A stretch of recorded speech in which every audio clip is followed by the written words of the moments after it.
하나님 말씀 창세기 38장입니다.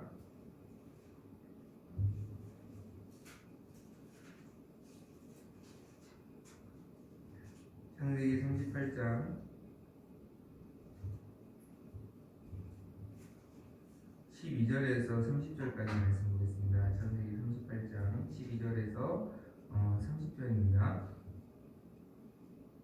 얼마 후에 유다의 아내 수아의 딸이 죽은지라 유다가 위로를 받은 후에 그의 친구 아둘람 사람 히라와 함께 딥나로 올라가서 자기의 양털 깎는 자에게 이르렀더니 어떤 사람이 다말에게 말하되 내 시아버지가 자기의 양털을 깎으려고 딥나에 올라왔다 한지라. 그가 그 과부의 의복을 벗고 노을로 얼굴을 가리고 몸을 휩싸고 딥나 길 곁 에나의 문에 앉으니 이는 셀라가 장성함을 보았어도 자기를 그의 아내로 주지 않음으로 말미암음이라. 그가 얼굴을 가렸으므로 유다가 그를 보고 청년으로 여겨 길 곁으로 그에게 나아가 이르되 청하건대 나로 내게 들어가게 하라니 그의 며느리인 줄을 알지 못하였습니다. 그가 이르되 당신이 무엇을 주고 내게 들어오려느냐. 유다가 이르되 내가 내 때에서 영토새끼를 주리라. 그가 이르되 당신이 그것을 줄 때까지 담보물을 주리느냐. 유다가 이르되 무슨 담보물을 내게 주랴. 그가 이르되 당신의 고장과 그 끈과 당신의 손에 있는 지팡이로 하라. 창세기 38장 18절 읽고 있습니다. 유다가 그것들을 그에게 주고 그에게로 들어갔더니 그가 유다로 말미암아 임신하였더라. 그가 일어나 떠나가서 그 여우를 벗고 과부의 의복을 도로 입으니라. 유다가 그 친구 아둘람 사람의 손에 부탁하여 염소 새끼를 보내고 그 여인의 손에서 담보물을 찾으려 하였으나 그가 그 여인을 찾지 못한지라. 그가 그들에게 물어 이르되 길가와 여인에 있던 처녀가 어디 있느냐. 그들이 이르되 여기는 처녀가 없느니라. 그가 유다에게로 돌아와 이르되 내가 그를 찾지 못하였고 그곳 사람도 이르기를 거기에는 창녀가 없다 하더이다 하더라.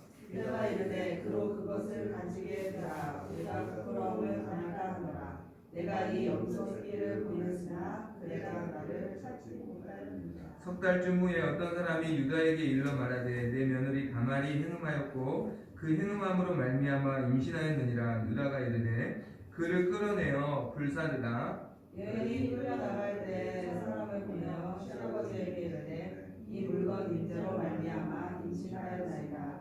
청하건대 보소서 이 도장과 그 끈과 지팡이가 누구의 것입니까 한지라. 유다가 그것들을 알아보고 이르되 그는 나보다 옳도다. 내가 그를 내 아들 셀라에게 주지 아니하였음이로다 하고 다시는 그를 가까이 하지 아니하였더라. 해산할 때 보니 상태라. 해산할 때 손이 나오는지라 산파가 이르되 이는 먼저 나온 자라 하고 홍색 실을 가져다가 그 손에 메었더니 그 손을 도로 들이며 그의 아버가 나오는지라. 상파가 이르되 내가 어찌하여 터뜨리고 나오느냐 하였으므로 그 이름을 베레스라 부르고. 함께 있습니다. 그의 형 곧 손에 홍색 실 있는 자가 뒤에 나오니 그의 이름을 세라라 불렀더라. 아멘. 하나님은 아브라함을 부르시고 아브라함을 통해서 큰 민족을 이루시고 그 민족으로 하나님의 일을 나타내는 하나님의 백성으로 만드시겠다라고 이렇게 약속을 하셨습니다. 그리고 그 아브라함의 자손들 중에서 그 약속이 이삭에게로 이어졌고 또 그 약속이 야곱에게로 이어졌죠. 그리고 그 야곱의 12아들 중에 하나님은 특별히 요셉이라는 아들을 통해서 하나님의 그 크신 약속을 이루어 가실 계획을 삼으시고 그 요셉을 통해서 지금 일하고 계심을 우리가 보고 있었고요. 또 요셉과 더불어서 또 한 명의 아들인 이 유다라는 아들, 그 유다라는 지파를 통해서 하나님의 약속을 함께 이루어 가실 것을 오늘 창세기 38장은 암시하고 있는 본문입니다. 그래서 요셉의 이야기를 나오다가 갑자기 유다 이야기가 들어오죠. 그래서 앞으로 하나님께서 세우실 이스라엘 중에 이 요셉 지파와 유다 지파를 하나님께서 귀하게 쓰실 것을 사실 암시하고 있는 그런 본문이라고 우리가 볼 수가 있습니다. 그러니까 우리가 알다시피 유다 지파는 예수님이 유다 지파로 오셨잖아요. 그리고 모든 왕들을 배출한 가문이 유다 지파입니다. 그렇죠? 다윗 왕이 유다 지파에서 왕이 되었고, 그리고 그 이후부터 모든 그 왕의 약속을 다윗의 자손을 통해서 하나님께서 이루어 가시고, 그 다윗의 자손으로 예수님이 오시는 것을 우리는 보게 됩니다. 이렇게 위대한 지파가 될 그 유다 지파의 어떻게 보면 족장이 바로 유다라는, 요셉의 네 번째 아들인 유다라는 사람인데, 사실은 이 유다의 모습을 오늘 우리가 보면 이렇게 희한 하나님의 약속을 이룰 만한 어떤 족장의 모습이 사실은 처음에는 전혀 나타나지 않는 것을 우리는 봅니다. 그것이 이제 38장 1절부터 드러나는데요.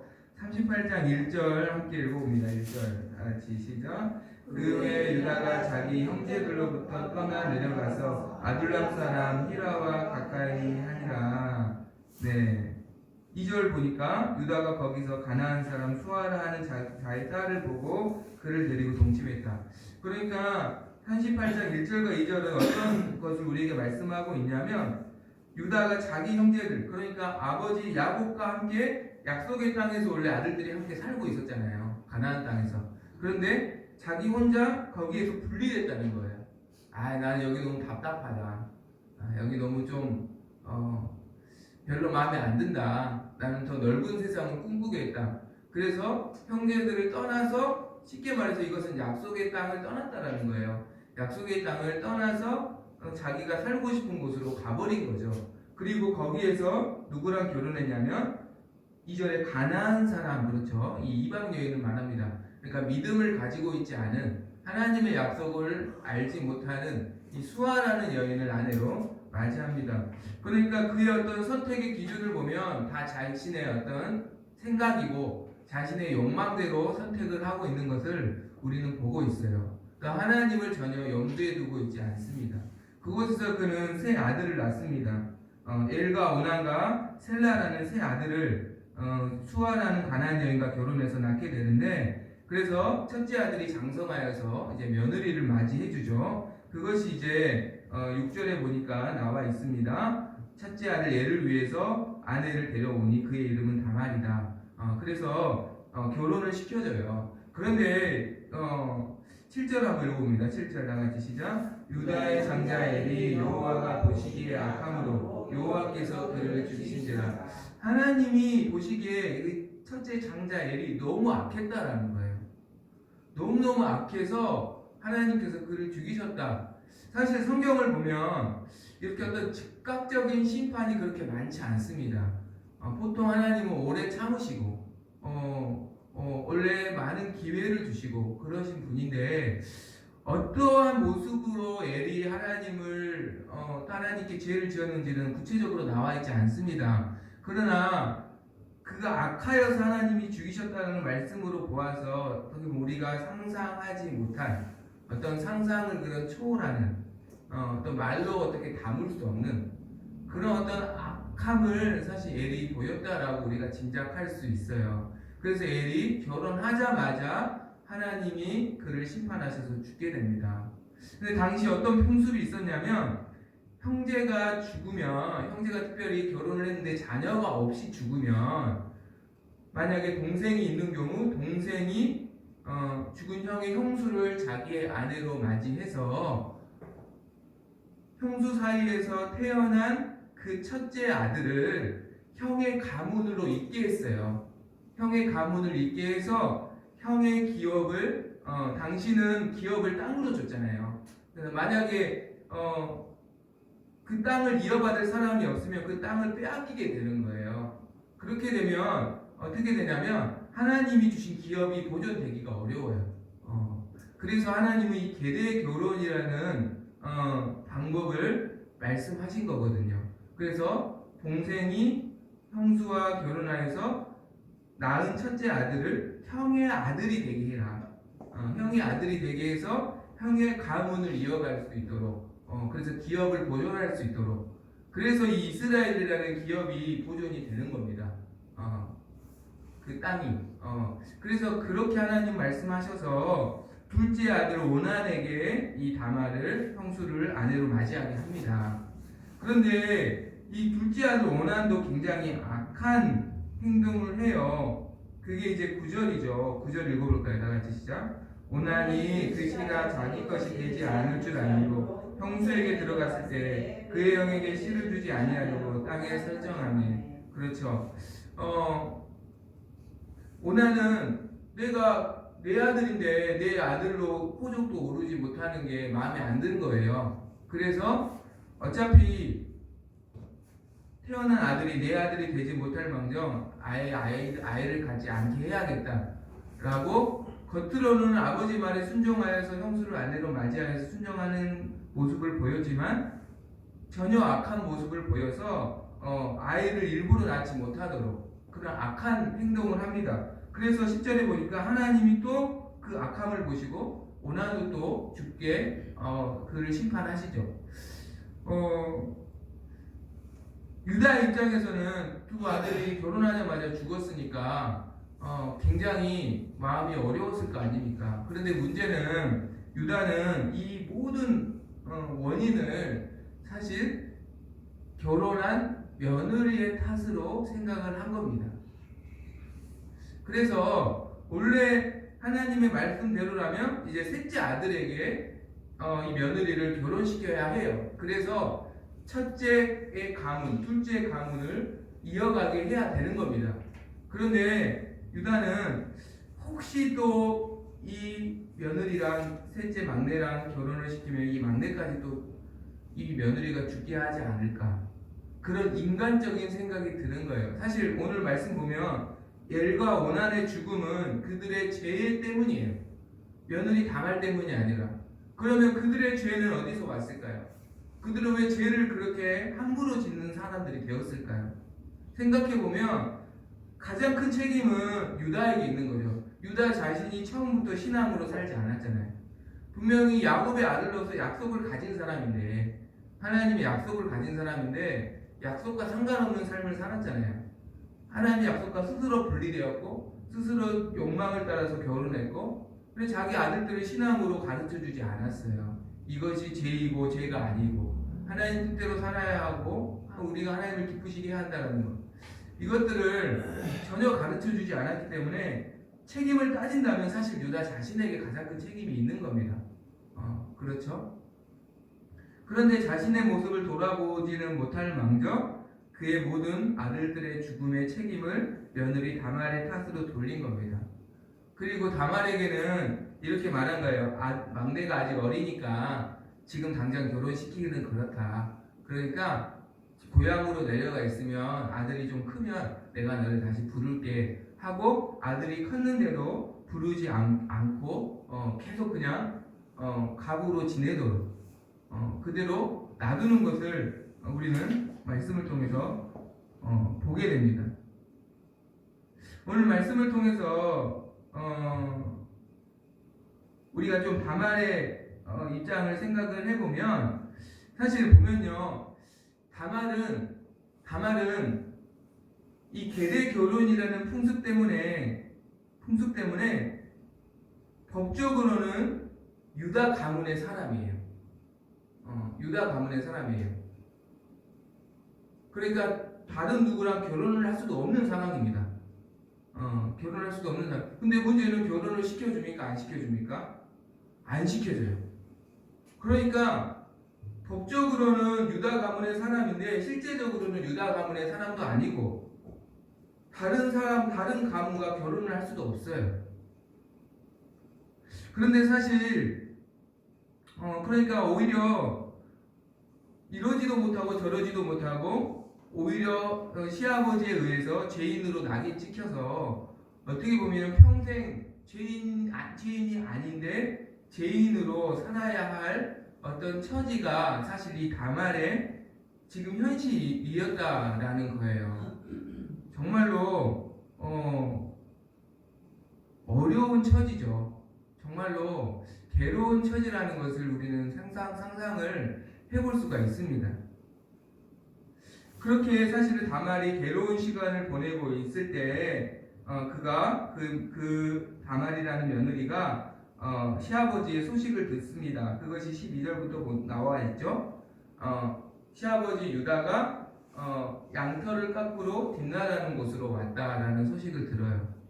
그러자 다말이 어떻게 합니까? 가구의 옷을 벗고 얼굴을 가리고 시아버지가 있는 곳으로 가서 시아버지에게 접근을 해요. 그런데 그때 유다는 부인을 먼저 사별한 상태였거든요. 그래서 그 얼굴을 가리고 자기 정체를 가리는 그 여인을 기생으로 생각했던 거예요. 기생으로 생각해서 그 여인을 며느리인 줄 모르고 그와 동침하게 된 겁니다. 그리고 그로 말미암아 이 다말이라는 며느리가 유다의 아이를 갖게 된 거예요. 어떻게 보면 성경에 왜 어떻게 이런 내용이 있을 수 있나 라고 우리는 말씀을 보면서 이렇게 생각하지만 여러분 놀라운 것은요, 마태복음 1장에 보면 이 다말이라는 여인이 예수님의 족보에 오릅니다. 그러니까 이 다말과 유다 사이에서 낳은 그 아들로 말미암아 하나님이 그리스도의 계보를 있게 하신 거예요. 그러니까 어떻게 보면 하나님은 다말의 손을 들어주신 겁니다. 왜 그랬냐면 다말의 입장에서는 다말은 아브라함의 약속을 믿고 약속의 가문에 결혼을 해온 거예요. 시집을 온 거예요. 그러니까 쉽게 말해서 이 집안이 믿음의 집안이니까 그 믿음을 보고 아브라함의 자녀에게 복을 주시겠다는 그 약속이 있는 가문이라는 것을 믿고 이 집안에 결혼을 온 거예요. 그런데 결혼하자마자 엘이 죽고 또 오난이라는 둘째 아들과 결혼했는데 또 오난이 죽고 그렇게 되니까 자기는 이 약속의 집안과 이제는 형식적으로는 약속의 집안의 며느리인데 실제로는 이 약속의 가문과 전혀 상관없는 사람이 돼버린 거예요. 자기의 의도와 상관없이 이 약속의 가문에서 자녀를 낳고 그 자녀를 통해서 하나님의 복을 받고 이 약속의 가문에 자기가 거하기를 원하는데 실제로는 이 믿음의 가문과 분리된 삶을 자신의 의도와 상관없이 살게 된 거죠. 그래서 이 다말이라는 사람이 이 약속의 가문에 거하기 원하는 방법을 나름대로 어떻게 보면은 시아버지에게 접근하여서 그의 자녀를 가짐으로써 그 약속의 가문에 거할 수 있도록 자기가 거할 수 있도록 어떻게 보면은 용기를 낸 것이죠.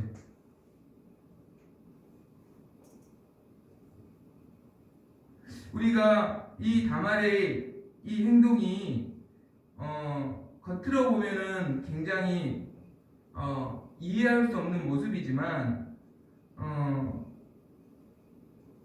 그 어떤 중심을 보면 하나님께서 다말의 손을 들어주셨다라는 것을 우리는 알게 됩니다.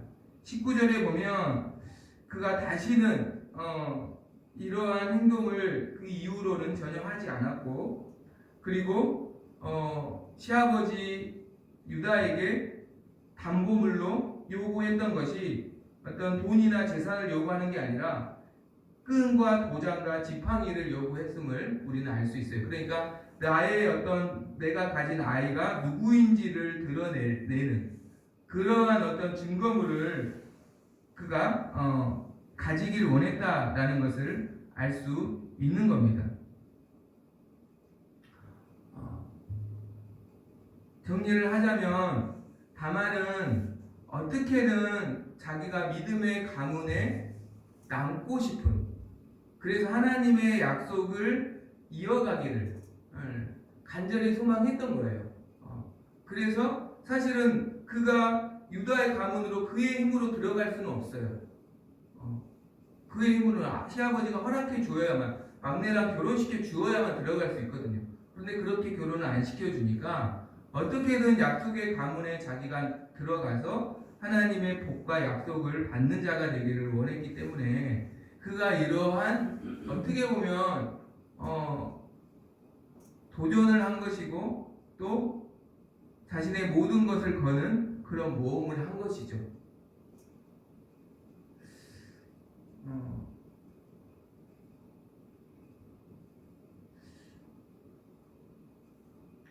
우리는 운명을 믿는 자가 아니라 만약에 다말이 그냥 이렇게 생각할 수도 있잖아요. 그래 나는 그냥 이렇게 하나님의 약속과 상관없이 살아야 할 운명인가 보다. 나는 그냥 이렇게 평생 하나님과 상관없는 삶을 살아야 되나 보다. 나는 그냥 이렇게 살다가 늙어서 그냥 죽어야 할 운명인가 보다.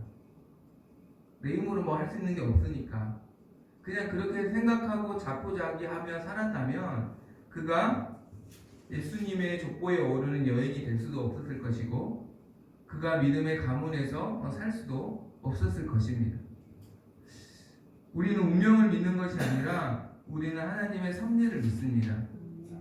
하나님의 섭리를 믿는다라는 것은 여러분 어떤 뜻입니까? 하나님이 지금도 모든 만물을 다스리고 계신다라는 것을 믿는다는 거예요. 그리고 그 하나님은 믿음을 통해서 일하신다는 것을 믿는다라는 거예요. 그래서 나의 상황과 현실이 내가 아무것도 할 수 없는 이런 다말과 같은 처지에 처할지라도 내가 하나님 앞에 믿음으로 도전하는 것을 멈추지 않는 것이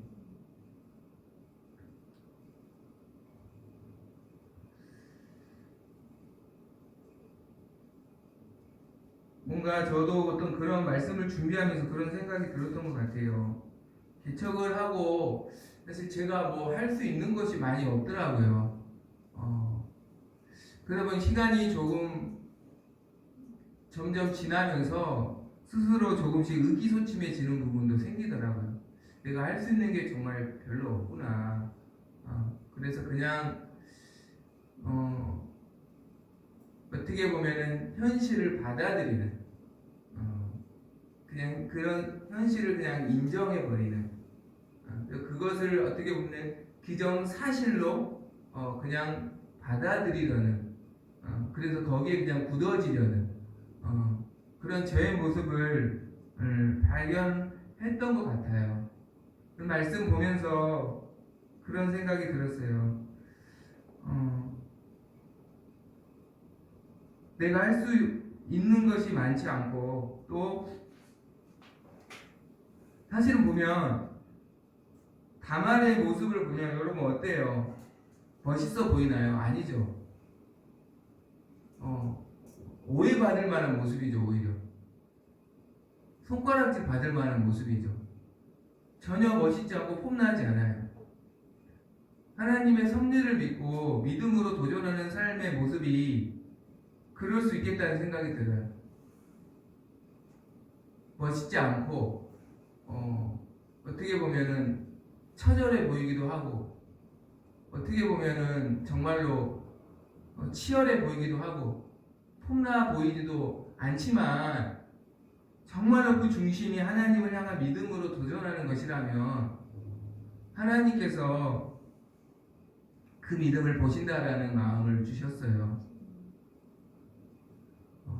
그래서 다시 용기를 내어서 저도 도전해야겠다 그런 생각을 말씀을 보면서 갖게 되었어요. 교회에 유익이 되고 내 영혼에 유익이 된다면 결과를 알 수 없을지라도 어떠하들지라도 도전해야 되겠다. 그래서 뭐 주일학교 모임도 사실은 시간을 정해서 한번 해보자 이렇게 말씀을 드린 거예요.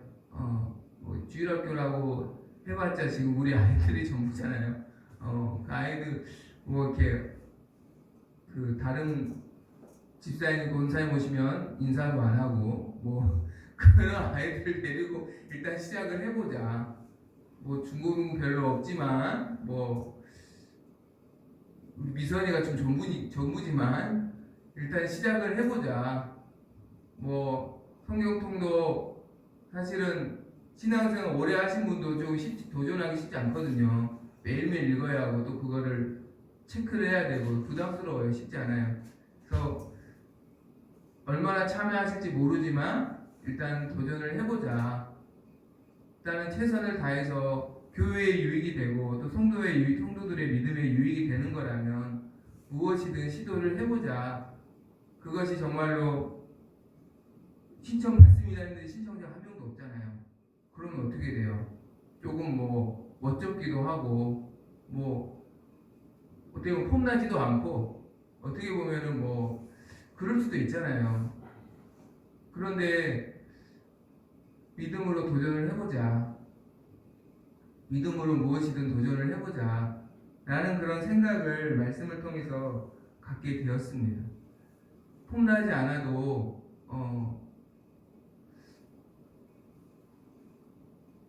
믿음을 향한 하나님의 도전이 멈추지 않기를 우리가 그런 인생을 살 수 있기를 간절히 소망합니다. 또 유다 입장에서 한번 생각을 해보면 결국은 이 다말이라는 며느리가 임신했다는 사실을 알고 유다는 며느리가 음행했다라고 생각하고 며느리를 죽이려고 했습니다. 당시에는 음행은 죽는 죄니까 죽이려고 했어요. 그런데 며느리가 내가 이 사람의 아이를 가졌습니다라고 증거물을 보여주는데 그 증거물이 자기가 준 지팡이와 끈과 도장인 거예요. 그럼 보면 어떻게 해야 될까요? 유다의 입장에서는 그 모습을 보고 그래 맞다. 이 아이의 모습이 나보다 더 의롭다라고 인정합니다. 왜냐하면 내가 막내를 이 아이와 결혼시켜주지 않아서 이 아이가 어떻게든 우리 가문에 들어오려고 이런 일을 한 것이다. 원인을 내가 제공했고 내가 두 아들의 죽음을 이 아이에게 돌려서 이 아이를 내가 죄인 취급했고 그래서 이 아이가 우리 가문에 전혀 들어올 수가 없으니까 이러한 행동을 한 것이다.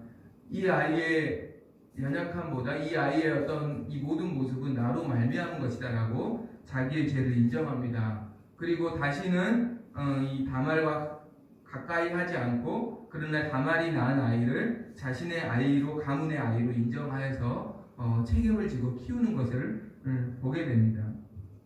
여러분 그 놀라운 것은요. 한번 이 누가복음을 찾아볼까요? 누가복음 1장 3절입니다. 아까 제가 뭐 잠깐 말씀드린 거지만 누가복음 1장 마태복음 1장 죄송합니다. 마태복음 1장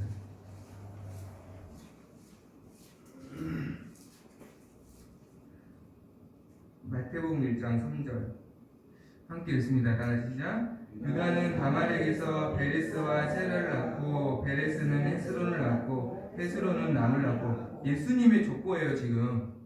그런데 유다에게는 막내 아들 셀라가 있잖아요.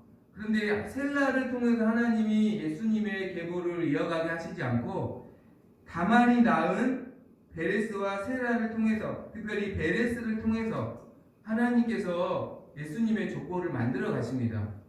그렇죠. 그러니까 하나님께서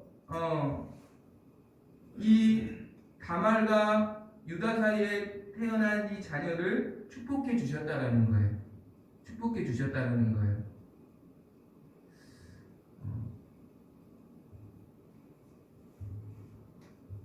여러분 사실 유다가 자기의 죄를 이 다말의 아이가 내 아이라고 인정하는 게 쉬웠을까요? 왜냐하면 유다 입장에서 족장으로서 가장 중요한 게 명예거든요. 근데 그걸 인정하는 순간 지금까지 자기가 쌓아온 모든 게 다 무너지는 거예요. 사실 죽음보다 더 힘든 게 자기에게는 그 명예거든요. 그런데 내가 모든 것을 잃을지언정 그래도 의를 선택해야겠다라고 믿음의 반응으로 다말을 지켜주고 그 태어난 아이가 자신의 아이라는 것을 인정하는 유다를 통해서 하나님께서는 긍휼을 베풀어 주시는 것을 보게 됩니다. 그리고 아까 우리가 읽어봤던 것처럼 그 태어난 아이를 하나님께서 축복하여 주시고 메시아가 오는 가문으로 하나님께서 그 가문에게 복을 주시는 것을 우리는 보게 됩니다.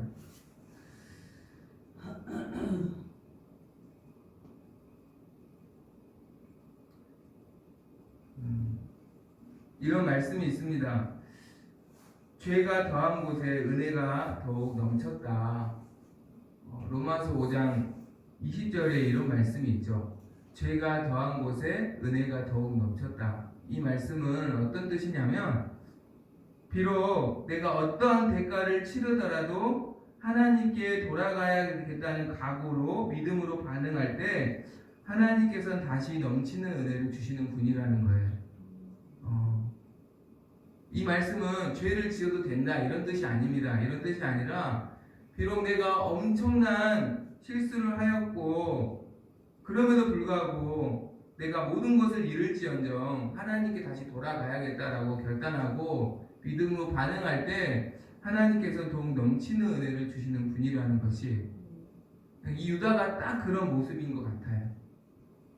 그가 모든 걸 잃을 각오로 자신의 죄를 인정했을 때 오히려 하나님은 그 가문과 유다를 축복해 주시는 것을 우리는 보게 됩니다. 오늘도 우리에게 이 기회가 있는 줄로 믿습니다.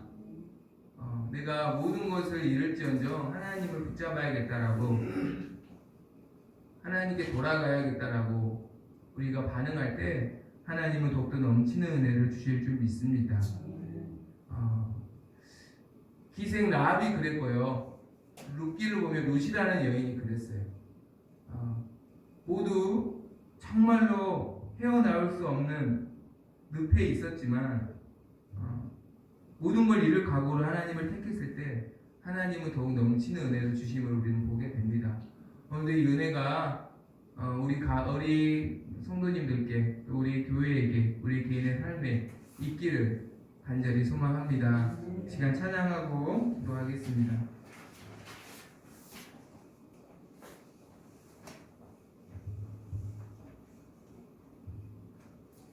주보에 앞보가 있습니다.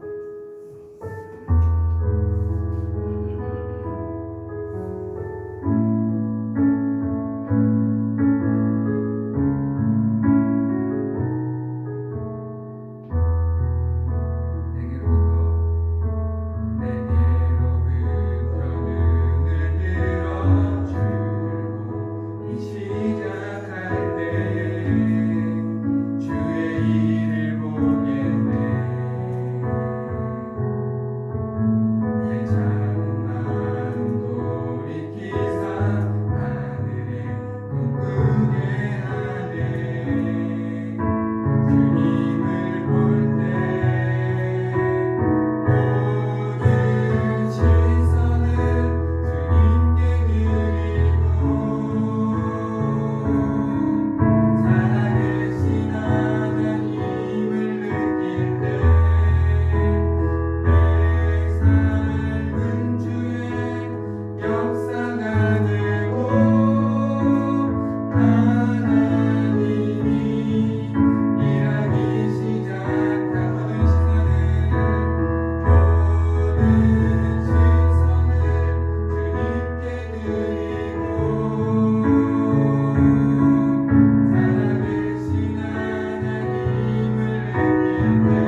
우리가 운명을 믿는 것이 아니라 하나님의 섭리를 믿고 오늘도 믿음으로 보존할 수 있게 도와주시고 죄가 있는 곳에 은혜가 넘치게 하시는 하나님의 한량없는 사랑과 은혜를 기억하며 오늘도 하나님께 돌이킬 수 있도록 우리의 모든 시선을 하나님을 향할 수 있도록 도와주시옵소서. 주께 드리는 예물을 기쁘게 받아주시고 선한 길로 완전한 길로 인도하여 주시길 원하옵고 지금은 우리 주 예수 그리스도의 은혜와 하나님 아버지의 극진하신 사랑하심과 성령님의 교통하심이 하나님을 바라보는 주의 자녀들 머리 위에 지금부터 영원토록 함께 있을지어다. 아멘.